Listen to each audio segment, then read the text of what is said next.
Hello there, ladies and gentlemen, and welcome to another episode of CookieCast. Today on CookieCast, it's the darkest timeline. What have we got for you this week?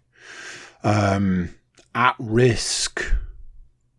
That's right, at risk. Technology. We've got a little bit of technology to talk about. One from a handheld technology, one from a slightly larger technology. We've got no TV. If you're specifically here for the TV section, I do apologise. It's been a bit slack recently. But there are movies and plenty of computer game things to go through.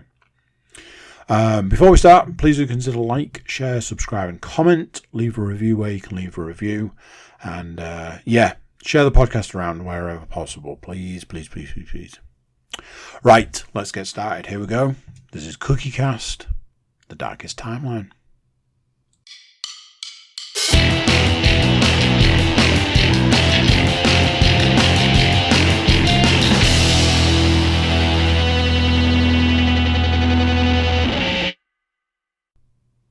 Hello. Hello. Hello. No, I'm not doing a sound test. I'm being a silly Billy. Oh, very much one of those situations. I don't know if I feel like I'm in the right position. And it's going to bug me until the final form emerges and the comfortable position presents itself. Until then, I'll just deal with the discomfort. Oh no, the dog thought I was talking to him and emerged from his pit making as much noise as possible, as you can probably hear, but at least he took a break from the snoring. Unlike last week, where he basically snored through the entire podcast. So check that out if you haven't already. Sometimes podcast features things where I talk about it and I'm like, hey, here's the thing that happened. It was just a thing. Other times it's like, hey, here's the thing that happened. And I end up being vague. And then there's times when I'm like, here's the thing that happened. I'm going to talk about something that is difficult. But it's part of the reason we're here. So, a few months ago, and I don't know if I spoke about this at the time, a few months ago, I feel like it was around Christmas. So it wasn't that long ago. I had a text message saying, you can get a free blood pressure check from the local chemist. And I was like, oh, that's interesting. I'm aware that it's always good to check up on these things. High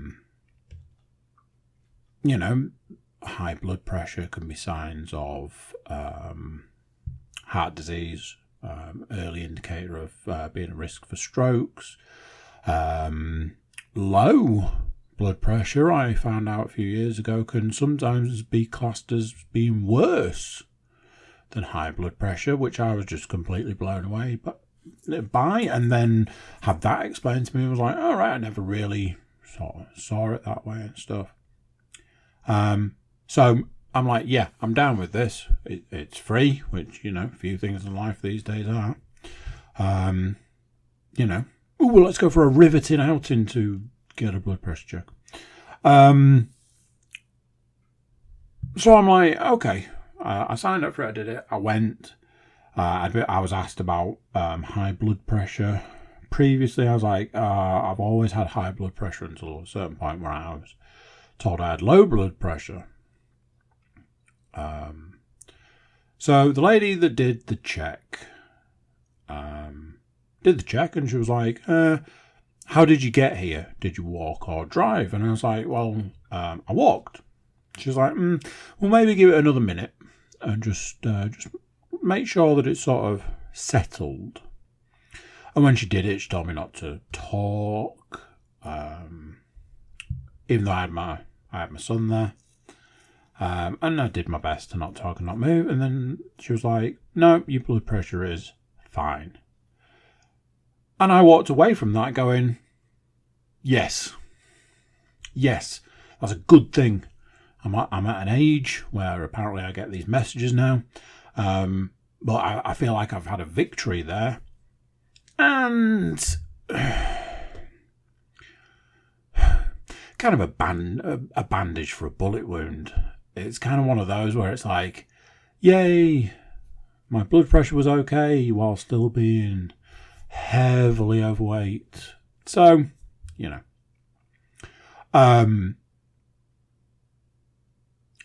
recently, to be perfectly honest, there have been some struggles, difficulties. I was trying to think what was the tipping point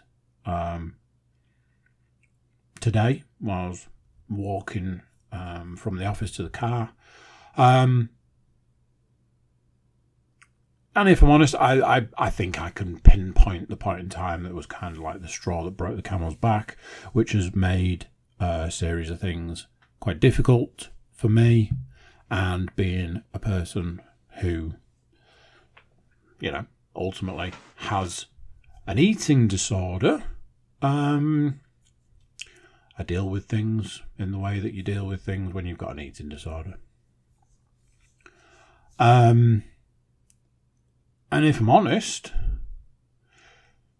I feel a little stuck. I feel a little trapped. I feel a little like I can't get out of it. And there have been a series of days recently where I'm like, right, today I'm really gonna try. I'm really gonna do my best, and I'm really gonna conquer this and get over it because it's silly and it's ridiculous and all that sort of stuff. And then on that day, I'll have a really good day. And I'm like, there, see, easy peasy, can do it, no problem, no dramas. Now I just need to do that every day for the rest of my life. And then 24 hours later, I'm like, well, that didn't go well, did it? So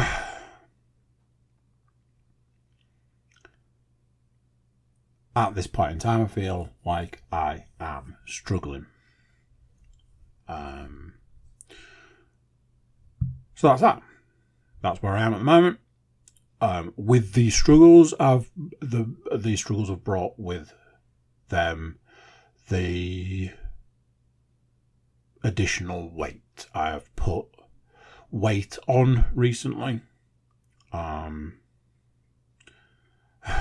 of me wants to say not a huge amount, and another part of me wants to say any weight on is a huge amount when you're already overweight. So, double-edged sword kind of deal. Both edges will kill you, ultimately. So, going back to the blood pressure check, I got a text message a couple of weeks ago. It's like, hey, you can have a blood pressure check. And I was like, that's strange and interesting all at the same time, because it seems soon after the last one.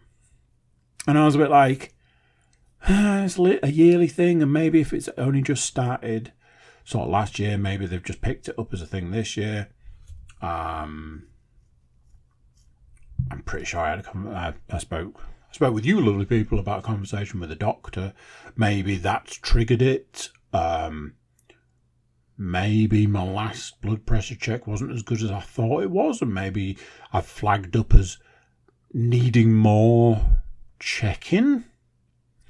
Who knows? But I got the text message again, and I was like, absolutely going to go for that. Now then, carrying that little bit of extra weight on top of the other extra weight, I was like, honestly, if I'm honest, I thought I was going to be all right. That's holding my hands up. That is me holding my hands up. Honestly, I thought it was going to be okay.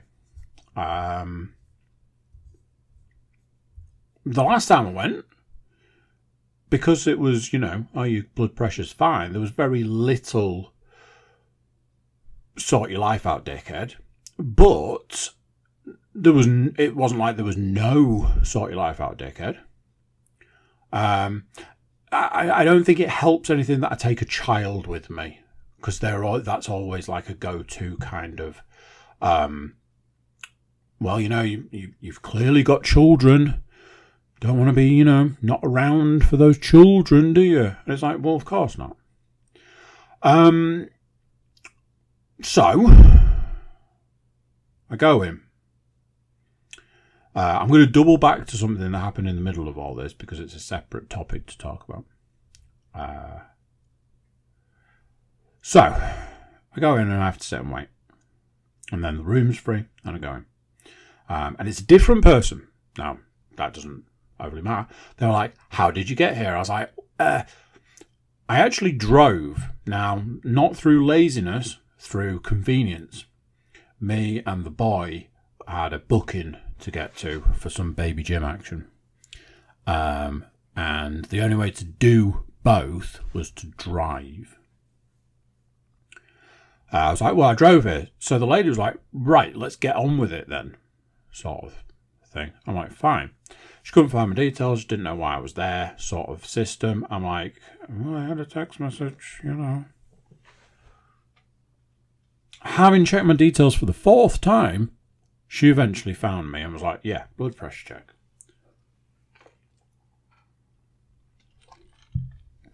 She did the first arm. I saw what the results were, and I was like, yeah, it's all good, all gravy there. That one's fine. She's like, right, I need to do the other arm, I need you to turn around, I need you to do this, that, and the other. So I turned, and in front of me was the thing on the wall for the blood pressure regions. They use traffic light system. Green, good to go, everyone's happy. Yellow, probably need to sort that out. Red, you're probably going to die soon. So I was like, obviously I'd looked at the first result and was like, okay. So I was looking, I was like, that's interesting, because that first result, which I'm like, all those numbers look fine to me. That first result would actually put me into the not so good category. And then maybe I looked at that wrong. And the whole time the thing's inflating and my son's jabbering on and I'm just trying to sort of keep him okay and fine whilst we're going through this process. So the machine finished, and something that was interesting was the second result looked worse, and it didn't just look worse than the first one, it looked bad. So I was like, I am not a trained medical professional. However, so the lady's like, okay, she wrote the numbers down. She was like, as you can see, because she'd obviously clocked me looking at the thing, she's like, as you can see, your results will actually put you in this category. And spoilers, it wasn't the green one. And I was like,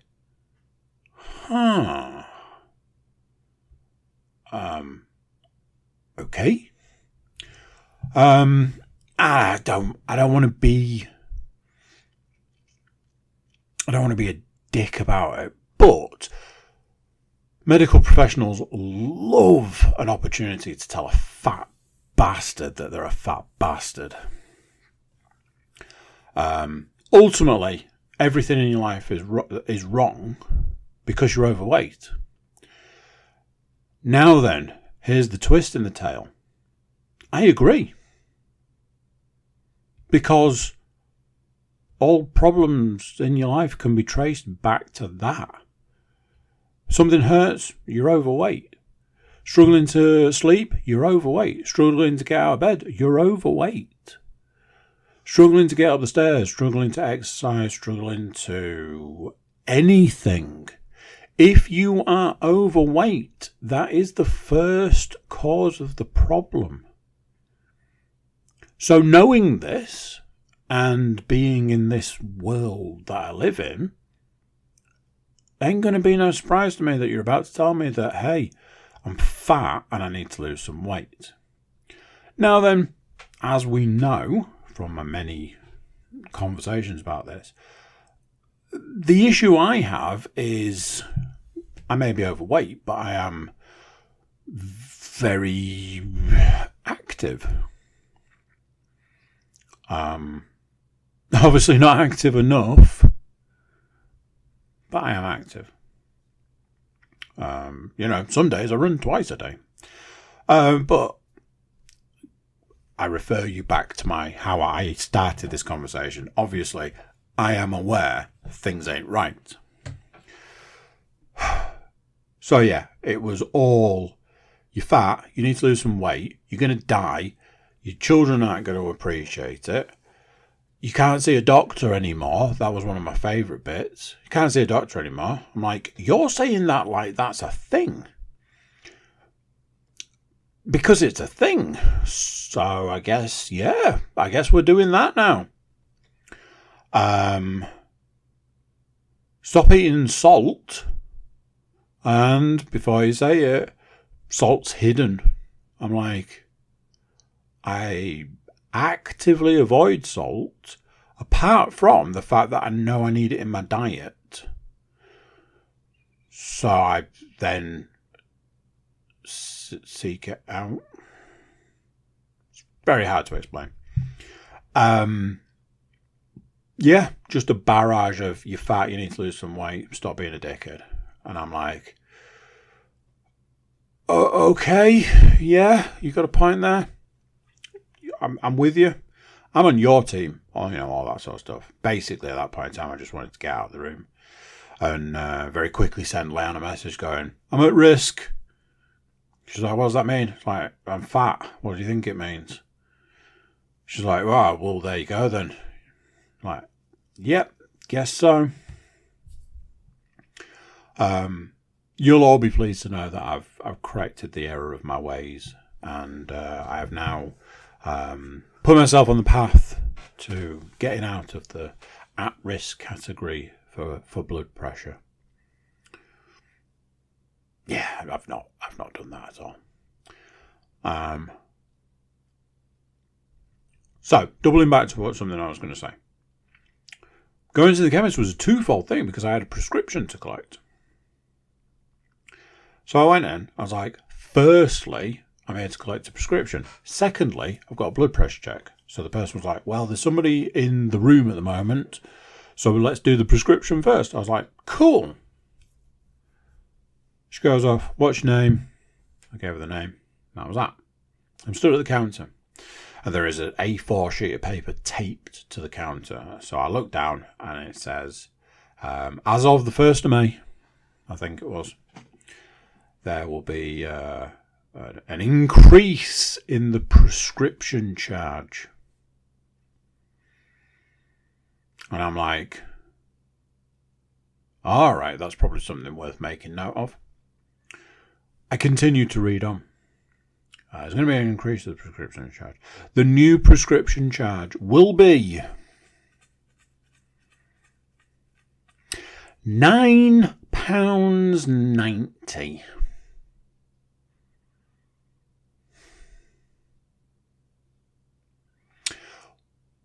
What the actual fuck is that?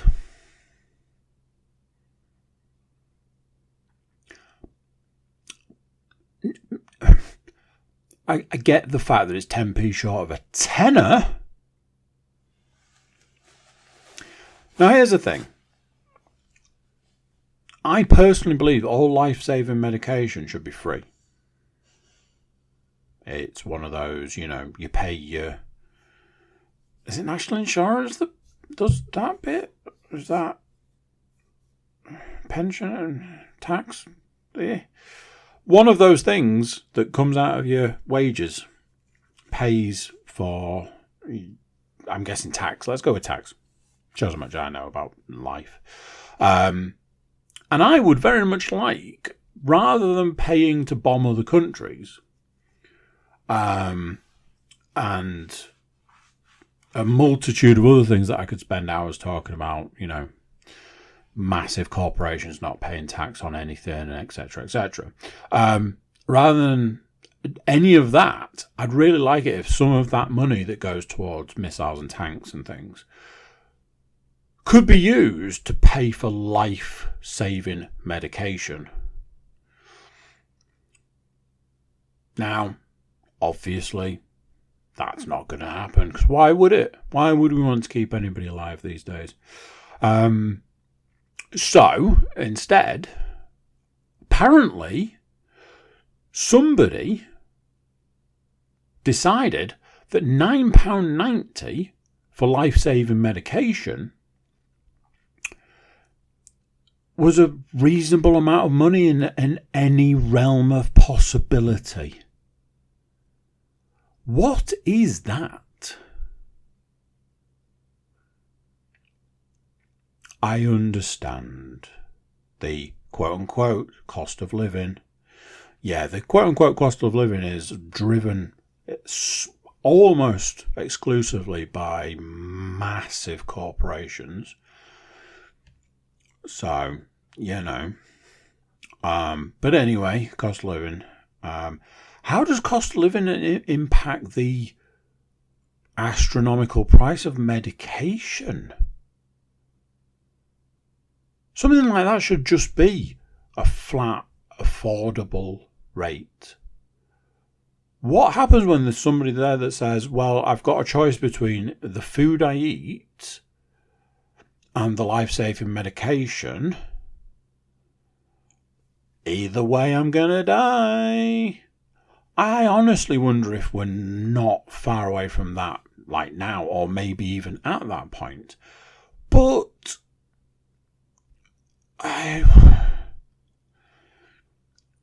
this went through my mind whilst I stood and waited, because, they've got to go and get the prescription. She brought it back. She was like, do you pay for your prescription? And I was like, uh-huh.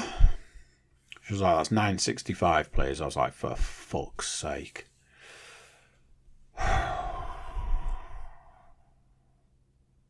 How?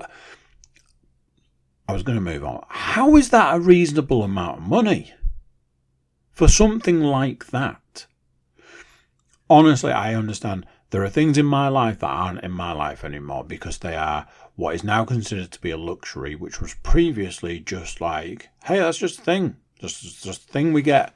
And now it's like, hey, that's just a thing that we used to get and we don't anymore because it's now considered a luxury.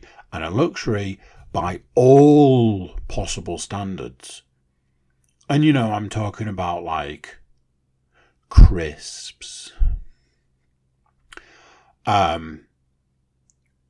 So I get it. There's nothing I can do about that. I'm not saying there's anything I can do about this, but there's nothing I can do about that. And it's just the way it is. And I just have to say, okay, I don't have that anymore. Because apparently we're just all about gouging wherever possible. Cool. The thing that keeps me alive, I'm not overly fond of that. Not a big fan. And let's face it, there will come a point in time where they'll just say, hey, this has got a little bit too much, so we're just going to reduce it. No. That price is only going to go up because, let's face it, the next price increase, which happens about every, 3 months? It's going to break the £10 mark, isn't it?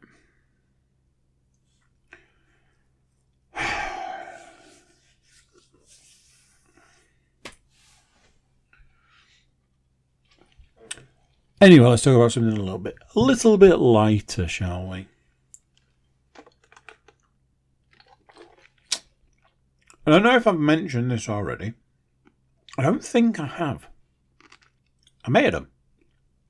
Anyway, doesn't matter because I'm going to talk about it anyway. So what difference does it make?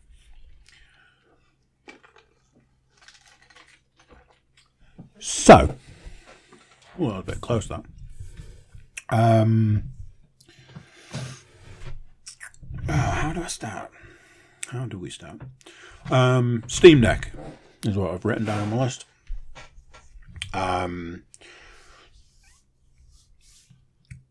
For anybody listening right now that doesn't know what a Steam Deck is, Steam released what is basically a portable PC. It's a handheld gaming system, solely run on the Steam platform.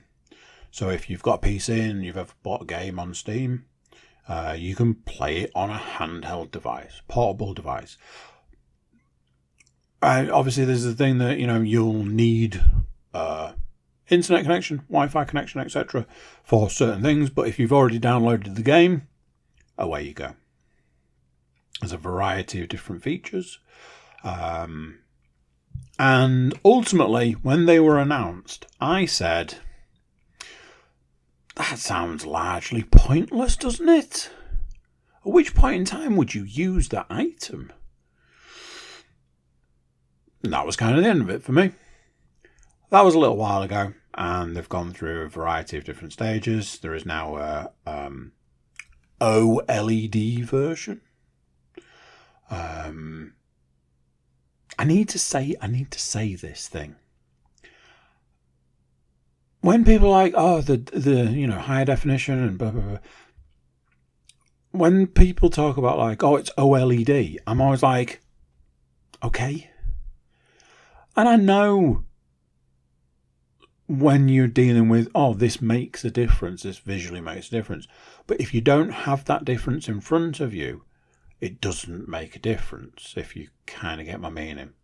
So there was a conversation started at one point about the fact that you can now get an OLED version. And I think it kind of sparked from there. And I was like, honestly, it does interest me. I'd kind of be interested to sort of give it a go, give it a whirl sort of thing. But I just can't see myself shelling out £300-500 on a dedicated gaming system, which I would probably sit and play next to my PC or next to my PlayStation or next to my Quest. Now, obviously, the Quest falls into the category of a dedicated gaming system, but obviously VR. As time went on, the conversation came up more and more with a group of people, and one of those people had a Steam Deck. And then a conversation was sparked about the fact that Lenovo, which is a company I quite like. Lenovo have done a couple of items that I've had experience with in the past, and they have been really good. I genuinely think as a company they're pretty good. They're kind of innovative. Is that the right way? For certain things, I think they're a company doing good stuff. So apparently these guys had like a challenger for the Steam Deck, and the big thing was that it worked on Windows and blah blah blah blah blah. The person I've been talking to, person who had the Steam Deck, was very intrigued by this and was like, "Hey, I've seen one in a shop. Let's go and look." So we went and we looked. And I was like, I mean, it's cool. It's definitely ticking some boxes. There's conversation about how there's the possibility it would run the Quest, and I was like, excuse me? That really piqued my interest. So I was like, oh, now then, we're talking about like portable PC gaming and portable Quest PC gaming. That's a game changer. So more conversations about it. Further down the line, the person I was talking to, the person in question, was like, hey, we've had these series of conversations recently. If you want, I can lend you the Steam Deck, because I may have picked up the Lenovo version, and I am very much invested in using the Lenovo version. So the Steam Deck's just, there if you want to give it a whirl. By this point, I was that intrigued. I was like, do you know what? Sure. Let's do this. I'm going to have a go and have like a couple of days with it. Give it a whirl. That'll be that. The whole time, the entire time, I'm like, it's not for me. I have no use for this item. I've got the Quest, which I dedicate X amount of gaming time to. I've got the PlayStation. I've got, a backlog of games as long as my arm. And not outside of that, I've got a backlog of everything. I've got a backlog of TV series, films, books, life goals, I've got a backlog. It's nice to be able to say, if I'm honest, because there was a point where that wasn't a thing. So, there's the part of me that's intrigued. There's the part of me that knows the truth. I'm not giving you £400 for something I don't need. Simple. My Steam library was 85% VR games. I owned some Monkey Island games, which weren't for me. They were for Liam. I owned a game that I bought donkeys ago because it was the cheapest possible game you could buy on Steam, which allowed me to get a deal to get another game cheap. I think there was some weird thing where if you bought any game, you got another game cheap, and it was the other game I wanted. And at this point in time, I can't even tell you what it was. It might have been Tabletop Simulator. That's a whole other conversation. And then there was 2 or 3 games, random games that I've picked up, not even probably paid money for. I think the one game that I looked at, I was like, oh, cool, I'll play that. A friend gave me a code for it for free. So, I said to Leanne, I was like, I'm getting this thing. So I tried to explain it to her, which was like trying to explain it to Cheese or something.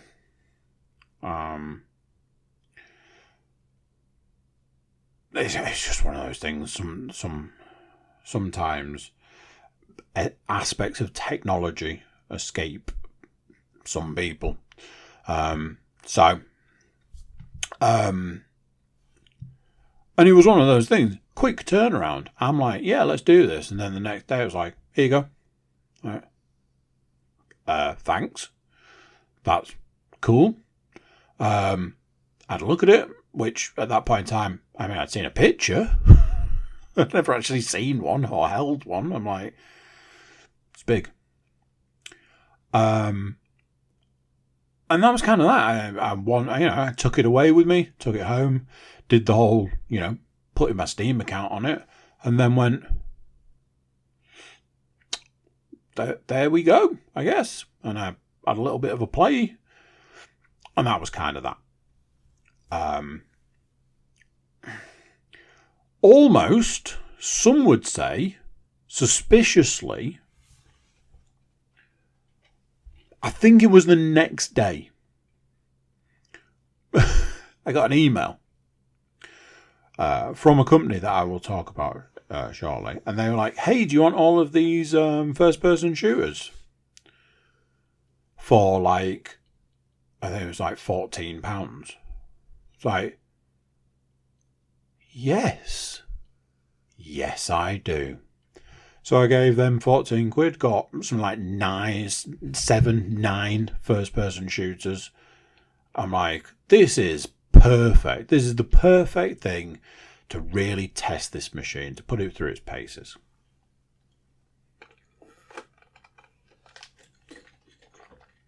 I had a conversation with the person that lent me the machine. They're like, hey, you should look and see what's free. So I had a look what was free.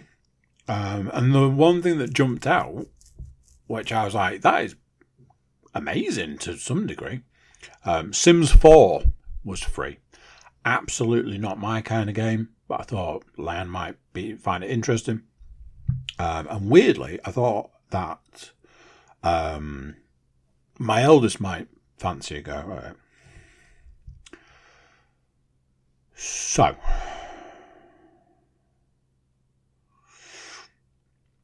I got these first-person shooters, and I was like, right, it's time to put this this machine through its paces. Played one, I was like, not for me. Played another, I was like, this is for me, but I can't work out how to invert the controls. So, although I'm really liking this game, can't play it because, shooting game, and I can't aim. Played another game, was like, it's okay. And then I put another game on, and it was one of the games in the bundle that really stood out to me. I was like, that sounds really interesting. I mean, first-person shooter, it's not like it's rocket science.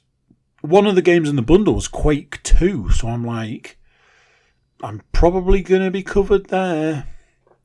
So I started playing this game, and I started getting really into the game. The game was really doing it for me.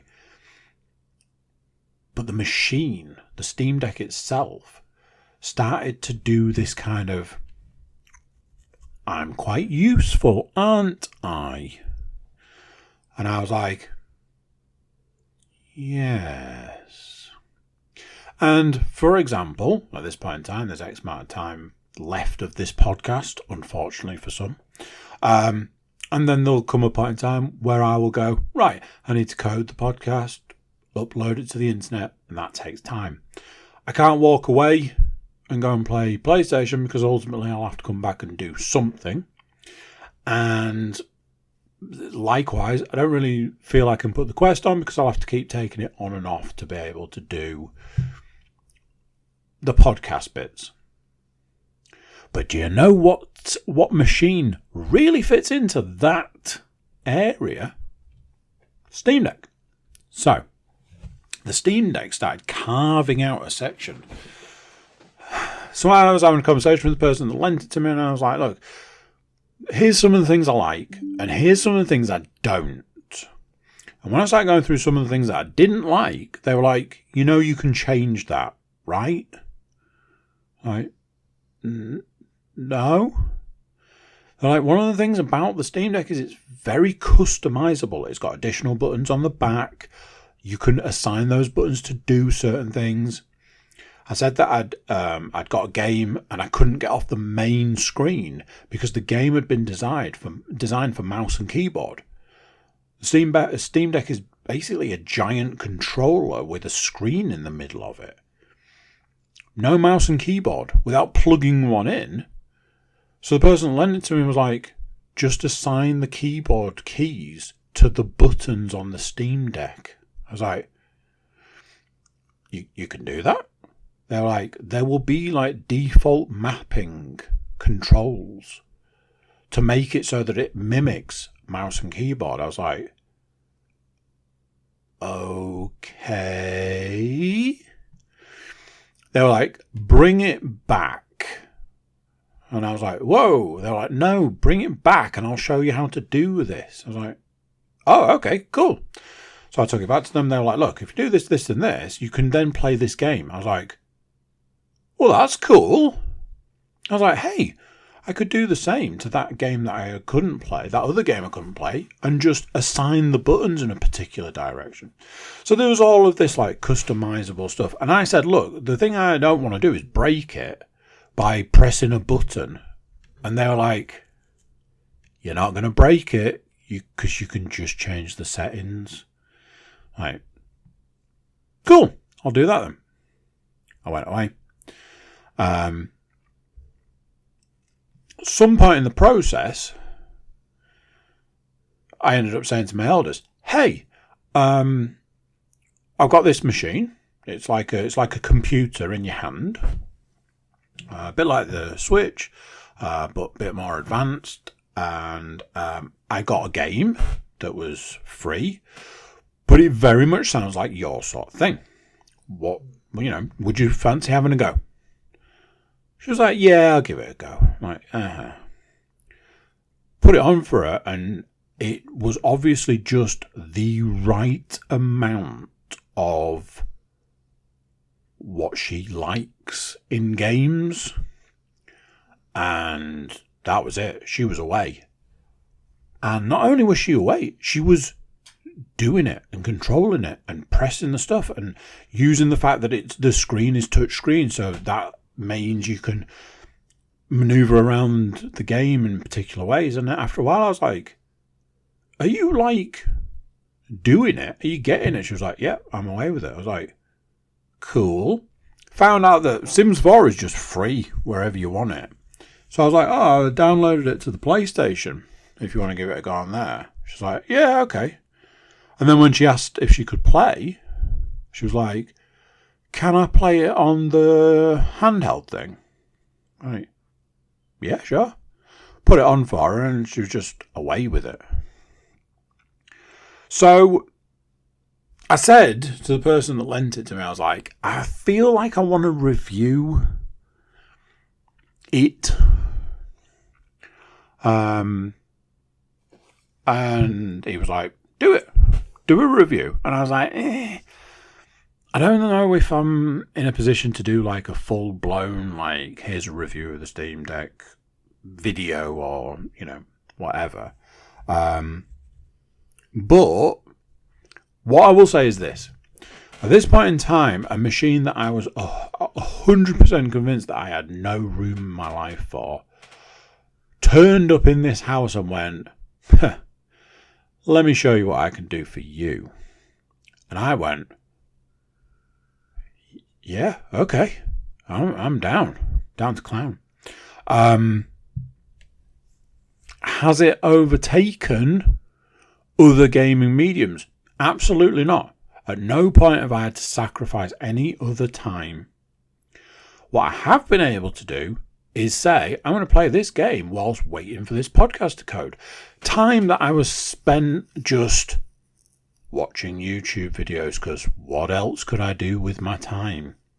So in that sense, again, to, use a particular phrase, but it's a game changer. As it stands at the moment, I will probably talk about the Steam Deck in the future, and there'll be some kind of decision made around, do I need it, if you know what I mean?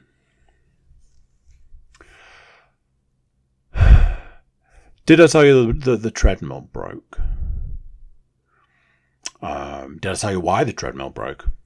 Because I'm too fat. As my daughter, my youngest daughter, likes to tell absolutely everyone who will listen.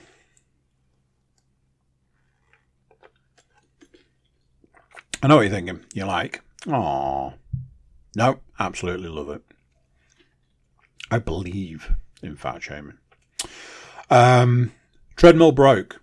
Spoke to treadmill people. They said, that is broke. I went, it sure is. That's why I contacted you. They were like, no. It's broken. I'm like, what? So they were like, yeah, we need to come and get it. And I was like, but I don't want you to. Can you not just make it? Can you do some magic and make it so you don't have to take it away? Because I like my treadmill. They were like, spoilers, it's broken. I was like, okay. I was like, hang on a minute. Can you give me a new one? They were like, sure, we can do that. If you give us the money. I was like, I don't want to. But absolutely can't do without the treadmill. There's been a severe lack of certain exercise portions in my week. So I was like, I'm going to have to do something. So did a bit of monkey magic and said, hey, when you come and pick the treadmill up, can you bring a new one with you? And they were like, sure.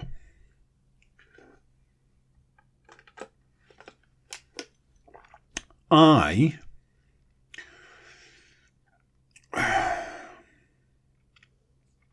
can't really explain this next bit. I don't know why I did this, but I arranged to have it delivered when I wasn't going to be here. Now I know what you're thinking. Well, that sounds dumb. I wasn't going to be here doesn't mean there wasn't going to be anyone here. Because Leanne was going to be here. Because the new washing machine was being delivered. Whole of the story. Don't think I broke that because I'm fat. So,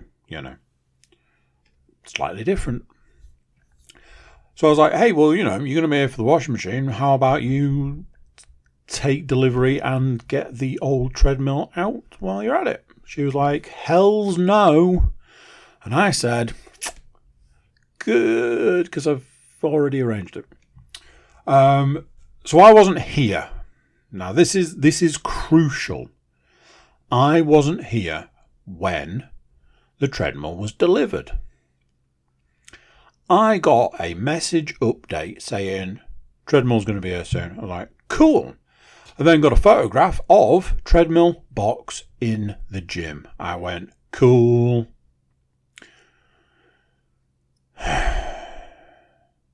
I jokingly said, oh, if you just want to get that put together before I get home, that'd be great. Obviously, this was a joke. I got a message and it was like, I've moved the box. I was like, that sounds like a terrible idea. And I've managed to get it open. Like, all right, okay, cool. I returned home. The box was open. The box took up the entire available space in the gym, and I was like, what the fuck? I was like, what's gone on here? That box is massive. We quadruple checked the measurements for the treadmill. And I can say with 100% certainty the treadmill was going to fit. I'm like, that box is massive. Why is that box so big? So in the end, I was like, that ain't getting done today. It's a job for tomorrow. I'll just have to skip any form of workout for one day and then, reassess for the next day.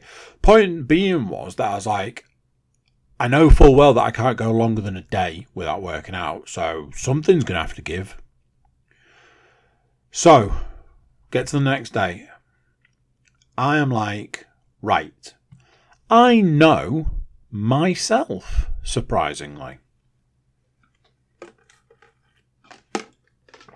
I know any kind of building, flat pack furniture of any description, any sort of electrical item that might need any sort of putting together, anything like that. A series of things are going to happen. Something's not going to go together right. I'm going to lose my shit. I'm going to start shouting and effing and jeffing. And then something's going to get broken. It's every single time. It's something that for many, many, many years I have attempted to try and work around. So I'm like, this is one of those things where I need to be on top of this. I know that this runs the risk of me losing my shit. It runs the risk of something getting broken in the sense that I don't put it together right. Or I lose my shit and it gets broken. And I can't afford for any of that to happen. So I need to be super zen. And I need to just get it done. So, here's my plan. The plan is take it in stages. Go and do a bit, then leave it. Go and do a bit, then go and have a coffee. go and do a bit, take a break.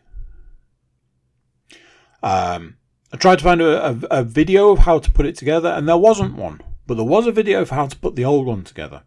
And a key part of the video, which honestly was an absolute lifesaver the first time, and, spoilers, a lifesaver the second time. There's a section in the video where they're like, right, now break the box. Break off a certain section of the box, because it'll make it possible for you to build the treadmill without taking it out of the box. Then once it's built, you can move it. Problem solved.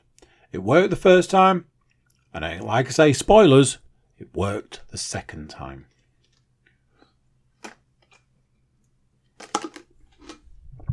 I will say this. This whole process started with 3 times I went to look at it. Each time I went to look at it, I took a piece out of the box, found a home for it. And I'd already taken the instruction manual the first time, and I looked at it and I was like, okay, you do this, you do this, you do this, you do this, you do this, you do this. Every part of it said it's a 2-man job. You know, obviously incredibly sexist, but everything said it's a 2-man job. I went back to the video and was like, that was the thing about the video. In the video, one person built that treadmill. And when I built the first treadmill, I built it. I think I can do it on my own. I looked at the instruction manual. The instruction manual said this one goes together ever so slightly different to the other one. I was like, that could be a problem. Could also not be.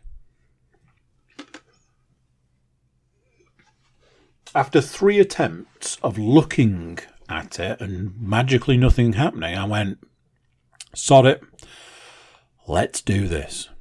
So basically it works on the principle that you stand the back legs up, the bit that's got the handles and the console.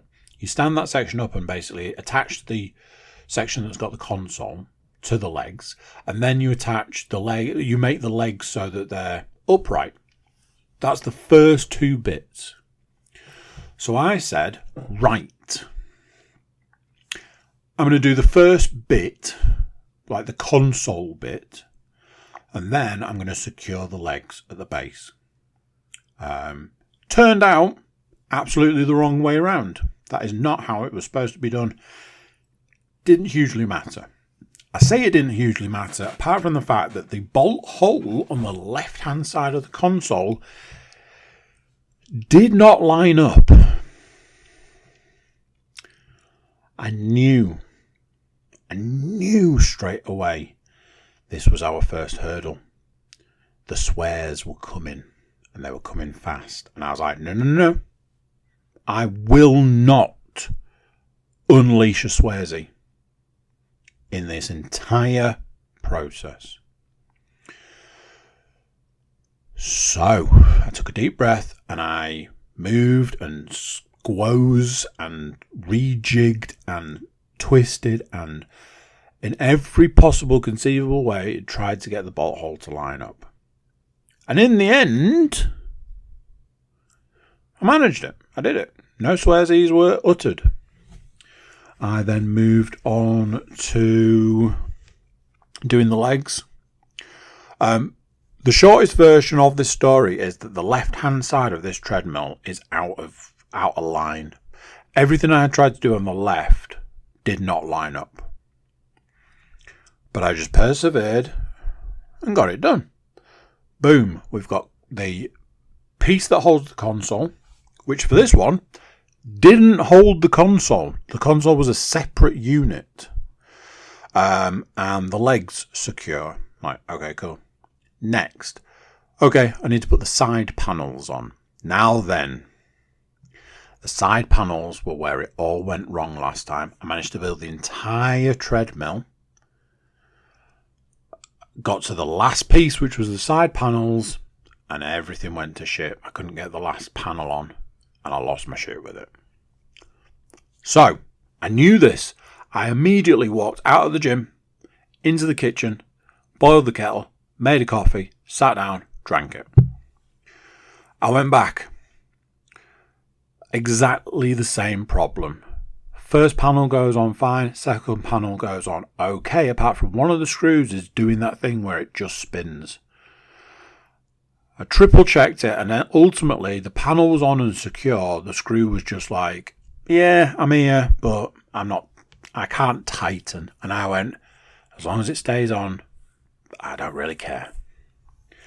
I checked the instructions and found that the panels were the last thing that should have been done, and the console should have gone on.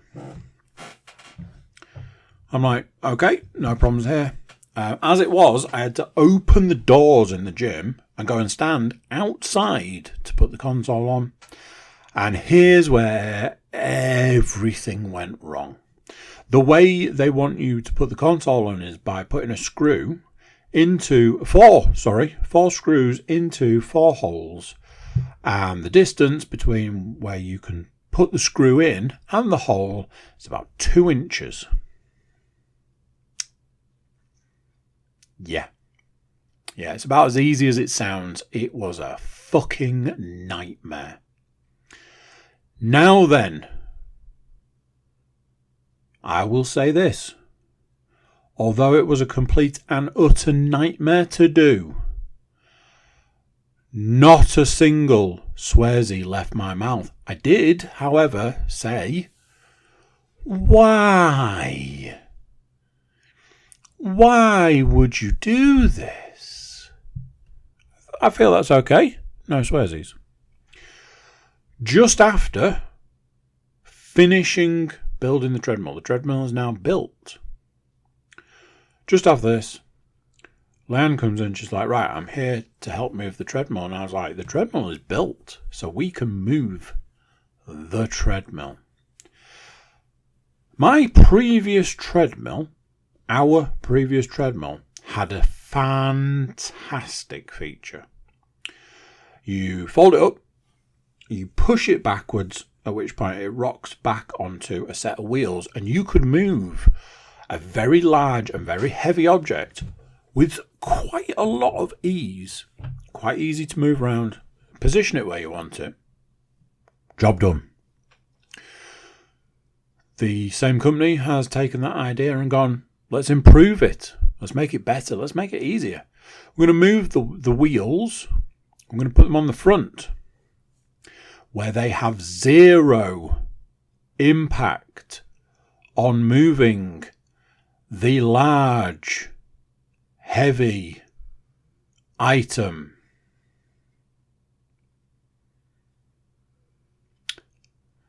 Yeah. I managed to build the treadmill without doing a swear. Unfortunately, the 20 minutes it took to move the treadmill whilst going, who the fuck came up with this utter horseshit? Physically impossible to get it onto the wheels and move in limited space. Physically impossible to get it onto the wheels and move it almost at all. Had 0 impact on moving that large heavy item, and I was like, I've got to be fucking kidding me. As it is, managed to move the treadmill, get it into position, had to remove it and realign it in position, and that was that. Did get the opportunity to, get it down, get it switched on and give it a go. There was this whole thing about adding oil to it. One of the cool new features it's got is it has an auto lubrication function. Not going to lie, although I accepted it needed to be done, it was one of the least favourite parts of treadmill ownership, having to do maintenance on it once a month because of the high level of usage. And a large amount of that was oiling said treadmill. Now you just put oil in a reservoir and it does it itself. Cool. Getting oil in the reservoir, not so cool. I didn't want it to be one of those situations where I ended up going, I liked my old treadmill. This one is new. It's turned everything up a notch, and it's gone real minimal, whilst also adding like touch controls rather than buttons. But I liked the buttons, and rather than taking the buttons away and adding a different control, instead they've just taken the buttons away, all of them.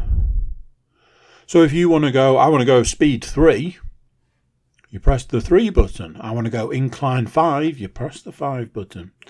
Now, you don't have any of those options. You can put the incline up by using the touch controls. You can put the speed up by using the speed touch controls. You can even use a dial. There's got a dial. And it's, turn the dial, speed goes up. Cool. Found if you press the dial, you can pause it. Cool as well. One of those things, there's a host of things that I don't like about the treadmill, and there's some things that I do like about it. And ultimately, I've used it once since I got it installed. I will be using it tomorrow. It's not like I'm like, I don't like it, so I've not used it. It's not that. It's back end of the week. Treadmill doesn't get used. Don't use it on a Saturday, Sunday, or a Monday. Tuesday, Wednesday, Friday. Yeah, Thursday sometimes, depending. I may at another point come back and talk about my treadmill in the future when I've, got into it. Final thing for the week. Getting a bit long in the tooth, this one. I imagine not anybody's listening anymore. Final thing for the week. I wanted to talk about being disappointed in myself. No real surprises there. This morning, I'm like, okay, here's the plan. Going to get up nice and early. And I'm going to get out of bed. I'm going to get dressed. And I'm going to go for a run. And I'm going to go for a run early. And I'm going to go for a longer run, long distance run. And I'm going to get back. And it's going to be early. I'm going to get in the shower. I'm going to get sorted. Ready to leave the house. I'm going to take my son to nursery. Get myself off to work. Nice, timely manner. I'm not going to rush. I'm going to take my time because I'm going to get up early at a timely manner.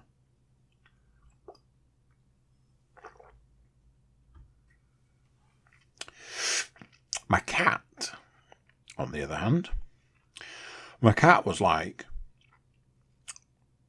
did you say you were getting up early? What's your definition of early? Because my early is half an hour before that, where I'm going to projectile vomit literally everywhere. Is that cool? I was like, no. So I'm awake half an hour before I'm supposed to be awake. Everything was set in stone. So I'm like, okay, half an hour. I can enjoy half an hour I'm awake. I can just enjoy the time. Now then, in my, ultimately, what will become my defence, getting up at that point in time wouldn't have made this kind of difference that I wanted to make. Getting up at that point in time, I didn't benefit from it. So I was like, right, I'll just enjoy the next half an hour, not having to get out of bed. And I will ultimately still get up nice and early and still get on with my day nice and early, which means that I'll be winning. Obviously, we know what happened. I fell back asleep, which I was absolutely convinced wasn't going to happen. So, surprise, surprise, that's what happened. I woke up later. Now, there's a series of things involved here. Waking up at this point in time, I knew I'd done fucked up. I knew it had to be later than I wanted it to be. I knew it had to be later than it could be, it should be. And I knew it was going to fall into the category of making things late. So, if that wasn't bad enough, I woke up feeling like I'd been hit by a train.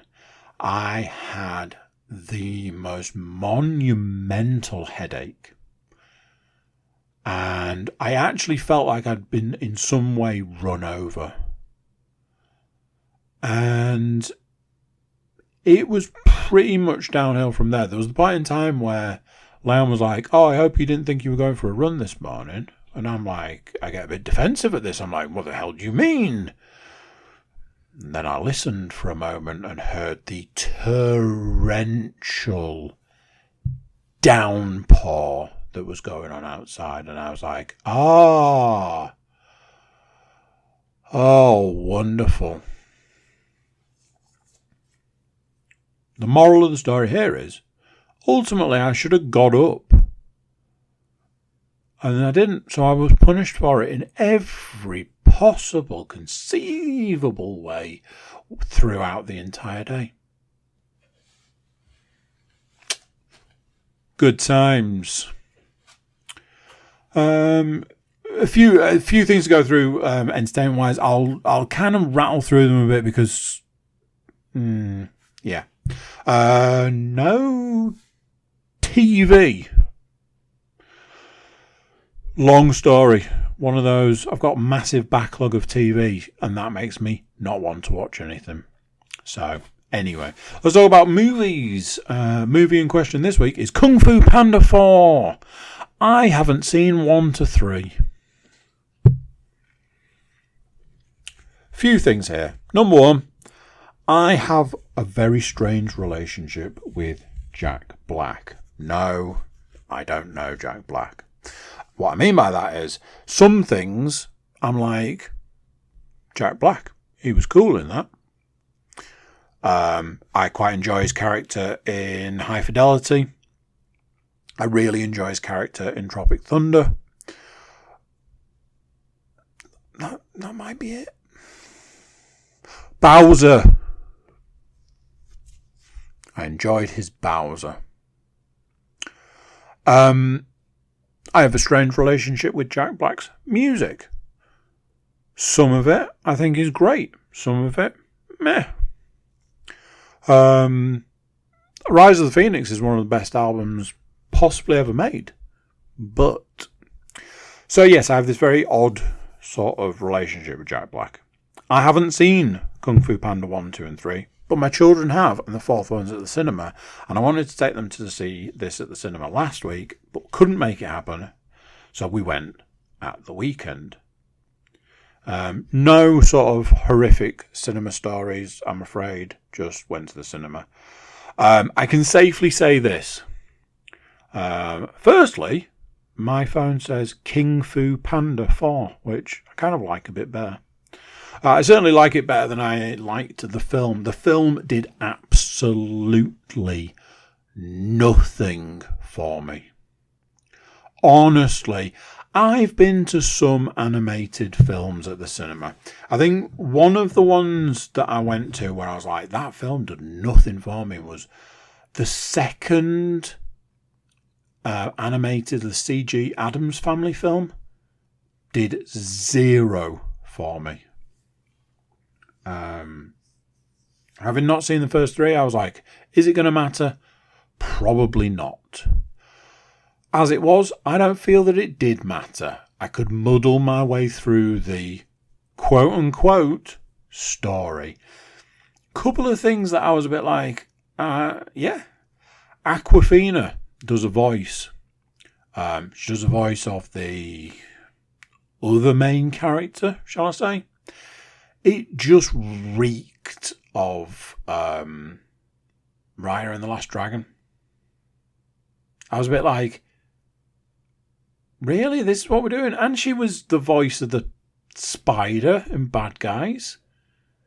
I'm like, a little bit typecast. As a film, it did absolutely nothing for me. Literally nothing. I had no strong feelings one way or the other. Honestly, I could have happily not. I asked my children what they thought. They said it was very good. I was informed it was a good 4th instalment. I was like, okay then. That sounds cool.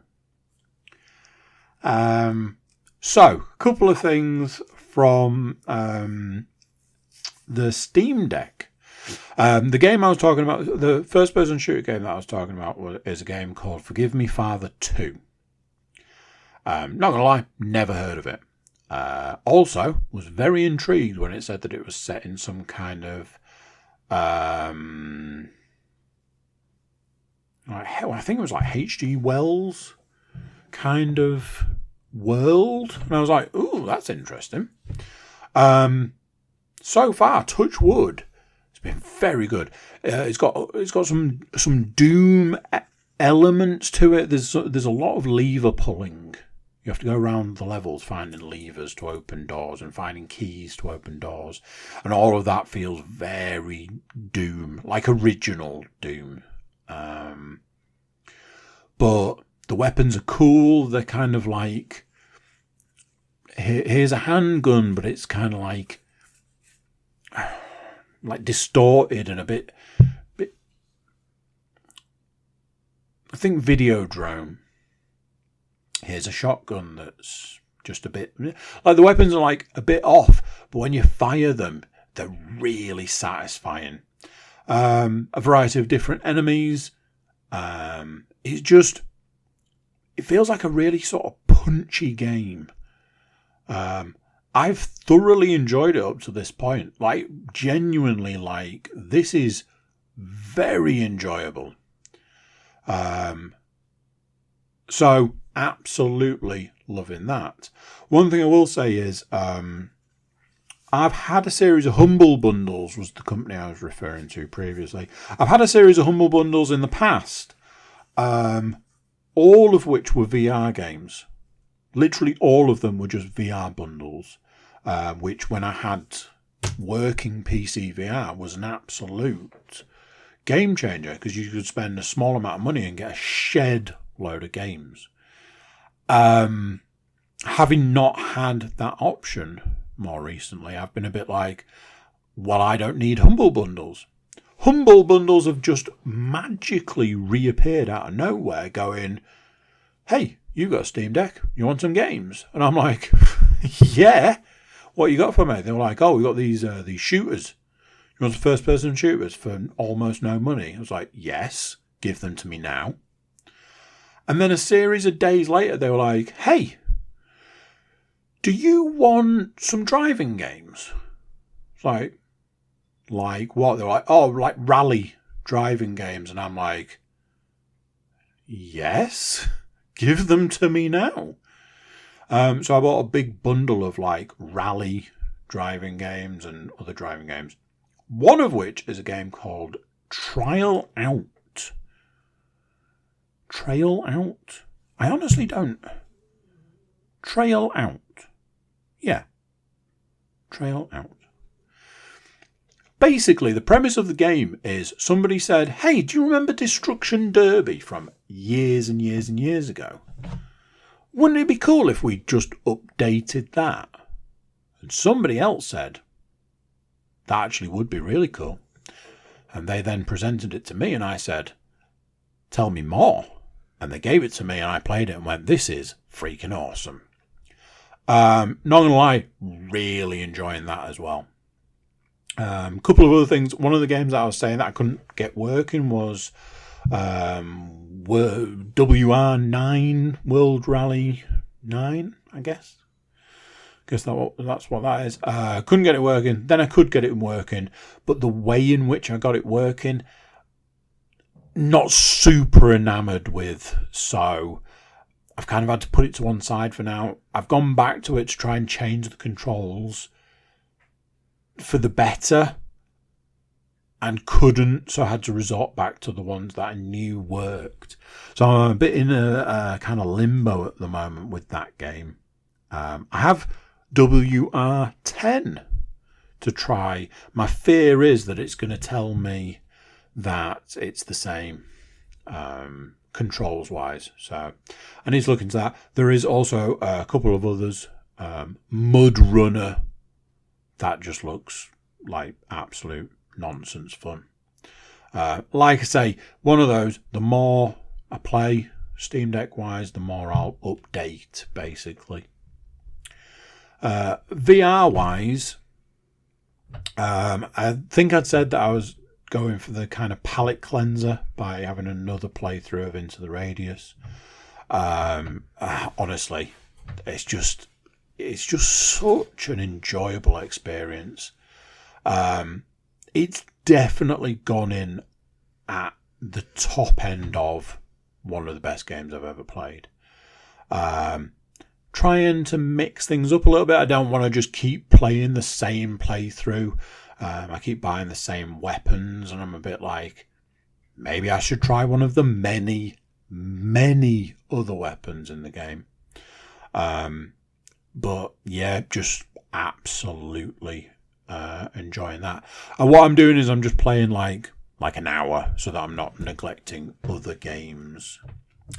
Speaking of other games, I've been playing Diablo 4. Something that's starting to irk me with that game. You can get horses, mounts as they're referred to in games like that. Every time I try and get a horse, they're like, oh no, you haven't done the thing in the game you need to do to get a horse.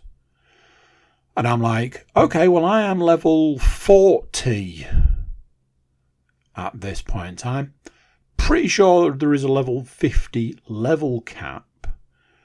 I think it's an original level cap. I think it does go past 50 for other aspects of the game. But how far into this game do you need me to be before you give me a freaking horse? Side note,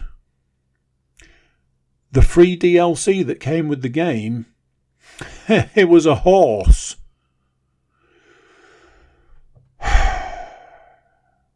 Outside of that, I've had a conversation recently where somebody said that they felt that Diablo 4 would probably just end up being quite boring. And my response was, I could see a lot of people playing it for so long and then just walking away from it. I have kind of reached that point now where it's like the game kind of started to get a little repetitive. It's very much go here, do this, then go into a dungeon, work your way through a dungeon fighting the same sort of monsters to ultimately end up with a final boss which you fight and hopefully beat to then go and tell the person who gave you the quest that you've done it. It is what it is. I'm still enjoying it. It's just starting to get in that repetitive kind of region. Also, if you ask me what any part of the story was about, I wouldn't be able to tell you. Finally, The Crew Motorfest, a game I went, do you know something? I'm going to take a punt on this. I had the trial, and I still had the trial going at the point in time that I decided to purchase the game because I found that I could get it for almost or very little money for a special edition. So I did that. And honestly, definitely a wise choice. That game has just gone from strength to strength to strength. As a driving game, it is very enjoyable. It really has sort of risen to the top.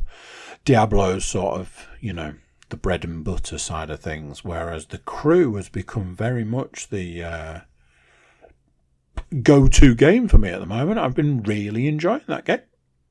The playlist side of things is a cool little feature. Put like all these different races together for you for all these different reasons. Super enjoyable. Just really, really enjoying it. As with anything that I've mentioned here, I'm sure I'll talk more at another point in time. But that is it for me. So, I'll catch you next time. So there you go. What do you think of that? Honestly, they just get longer and longer and longer. One of these days I'm going to commit to splitting them into 2, but obviously not today. Thank you for watching. Thank you for listening. Thank you for just being here. A few things before you go. If you haven't done these things already, please consider like, share, subscribe and comment. Leave a review where you can leave a review, and check out the website, thecookiecast.com. There we've got social media links and an email button for you to get in touch with us. That's it for this one. Till next time, I'm going to say bye, and I'll see you then. Thank you for listening. Thank you for listening to Cookie